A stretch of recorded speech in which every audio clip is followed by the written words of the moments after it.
Hey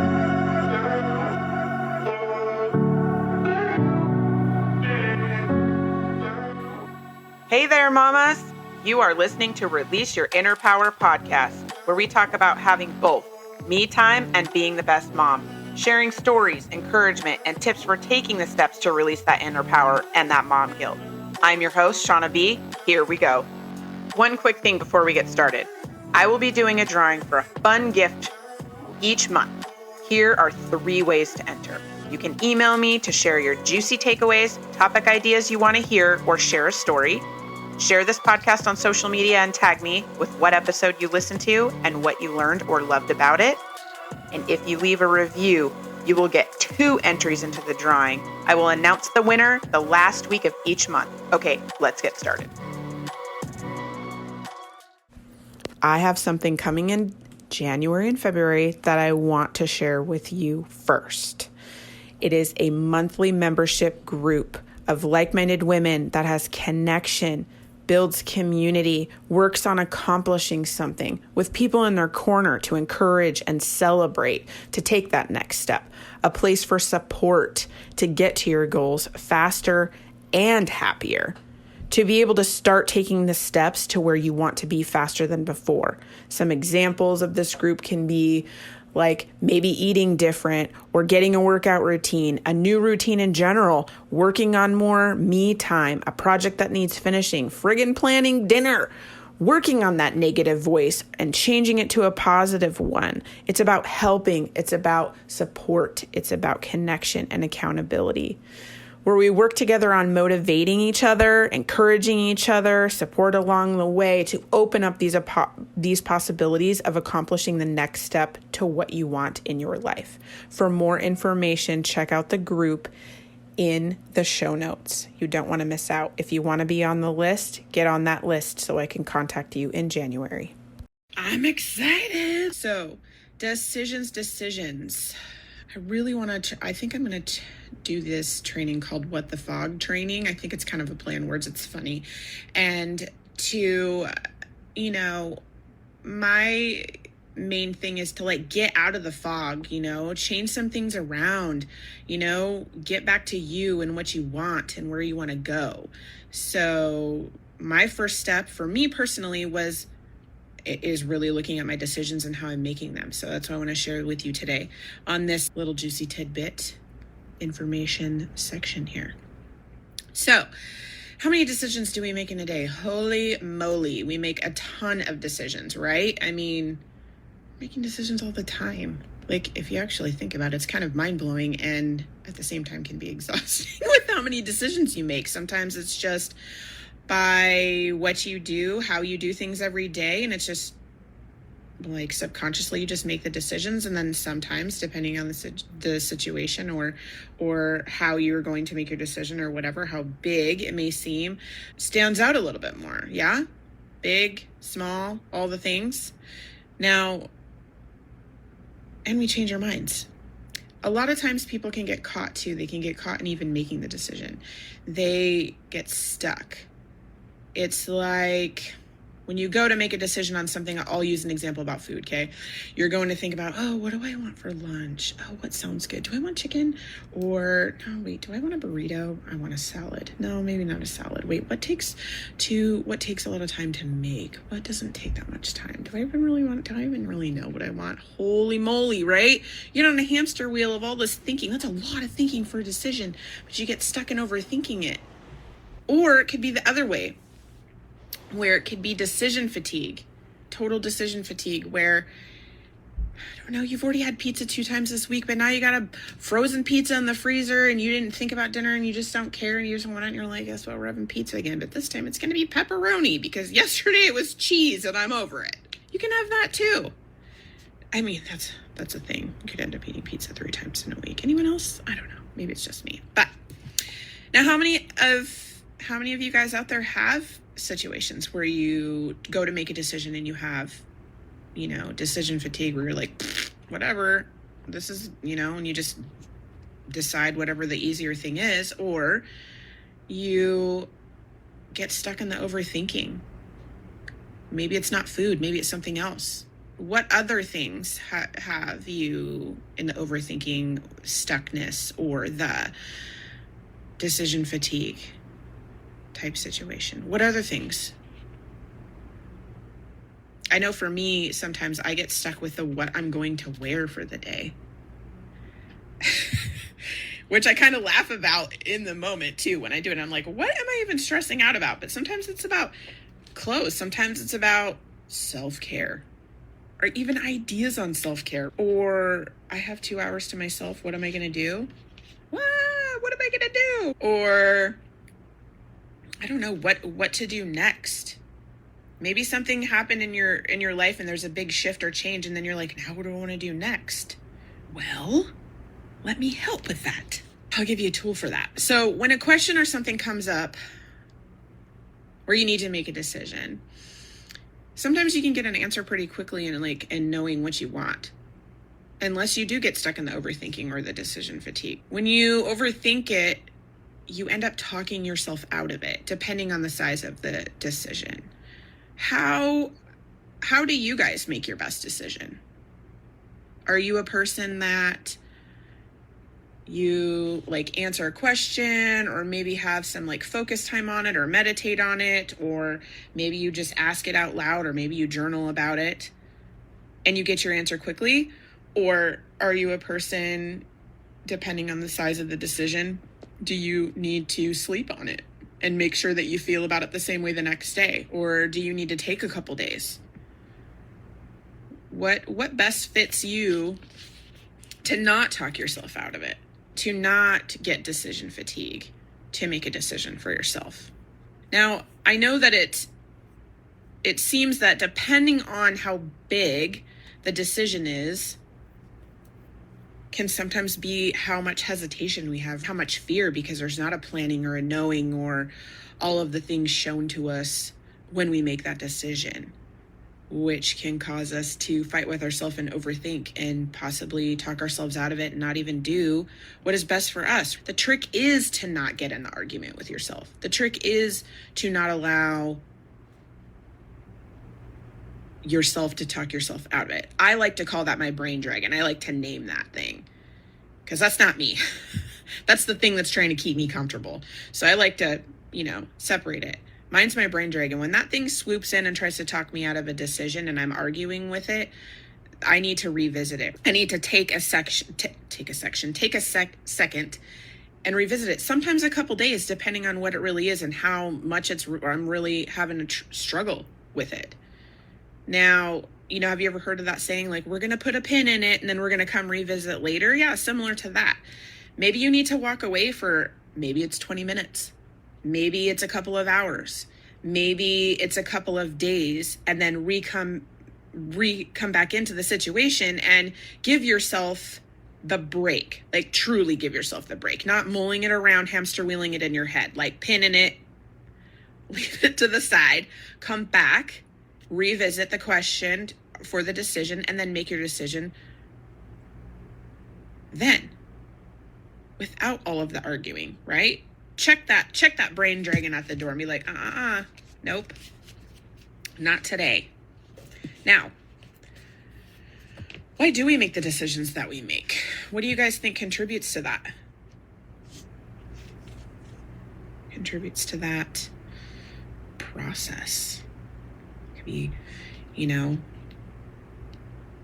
your values, what you value in life, what's really important to you, what makes you full of happiness and joy and excited about things. What I call your patterns, or things that are subconscious that you have been, how you were raised on your belief systems. Those things also have a weight on how you decide, and by design or default, by subconsciously going through the motion, or I want X, so I'm going to make decisions to support me getting to X. By design, writing your own chapter, right? Putting a little journey and adventure up in there.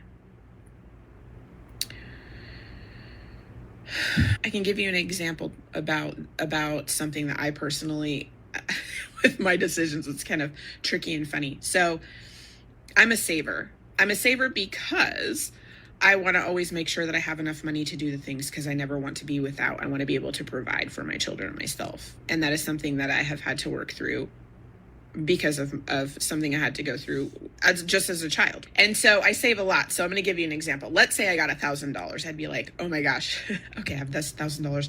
What can I do with this $1,000, right? Because I want to save the entire thing.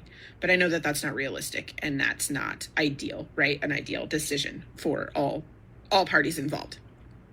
So what I will do is try to play with the $1,000 in a way of, oh, there's this really cool toy that I want to get for camping in the summer. We get all the kids together and I am like a person of like memories, like a memory maker, I want to like a memory keeper, if you will. I want to have all fun, do all this stuff and like just make a really good memory for people to recall when they're older. That lights my fire. That makes me go. So I'm like, oh, there's this thing that I want to buy, but it's expensive. It's $300 for something that we can use on the lake. But I'm like, but the outcome is so much better and it's so important to me. So that's like, yep, I'll spend that money. Okay, there's the $300.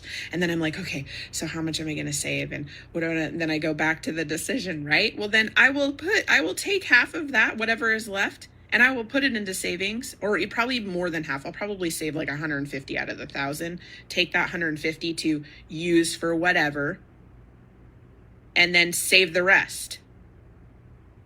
So I'm like checking all of my boxes, if you will.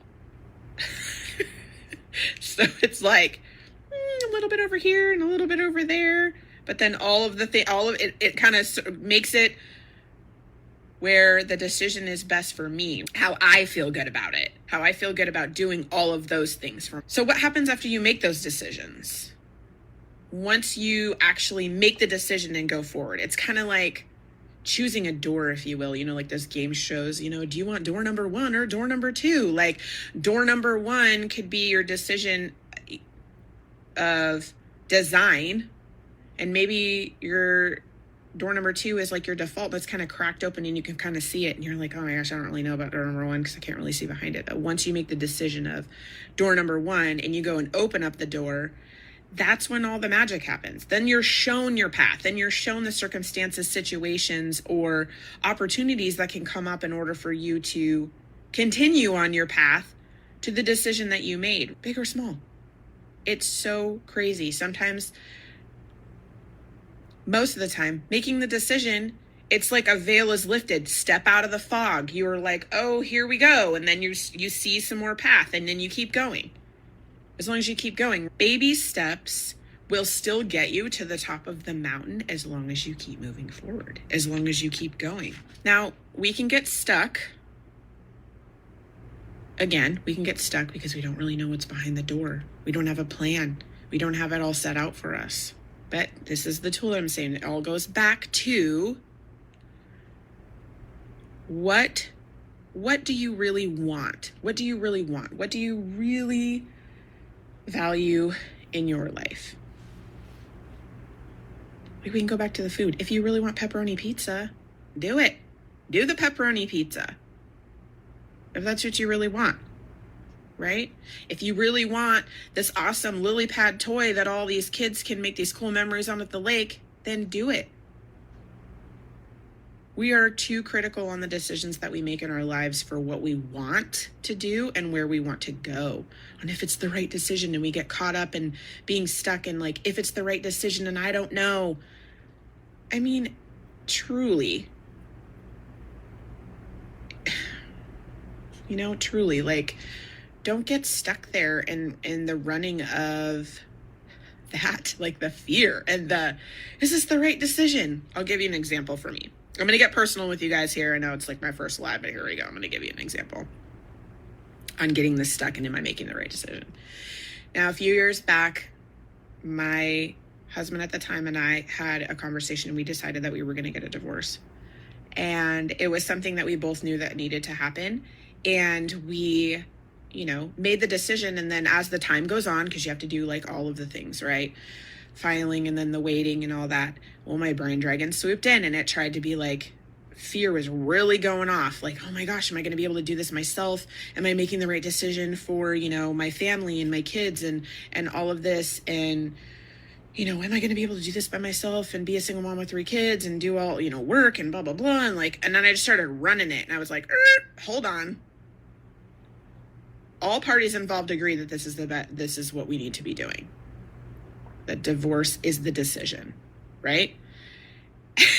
And here comes my brain dragon trying to swoop in.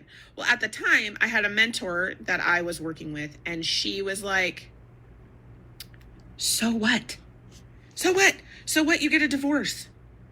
And then, few years down the line, she's like, you guys are like, what did we do? It was a freaking mistake or whatever. And then you guys get back together and get married or whatever. Then you guys get back together and get married. It's a piece of paper. It's a process. You guys are living your life right now. Like what? It's not that big of a deal. You can just make a different decision. You're putting way more stress on it than you need to of making the right choice.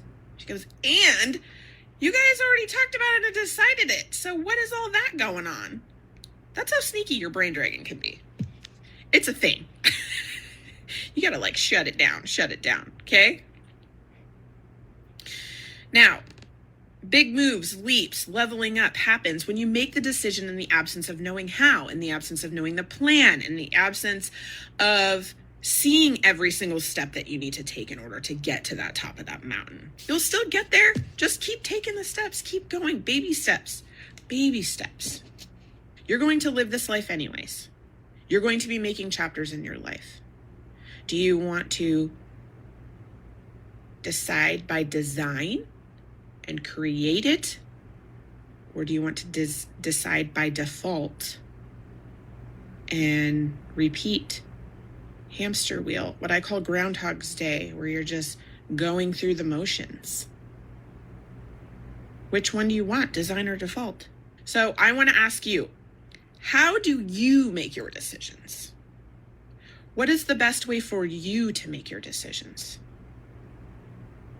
About some of the things we talked about earlier. Do you get stuck?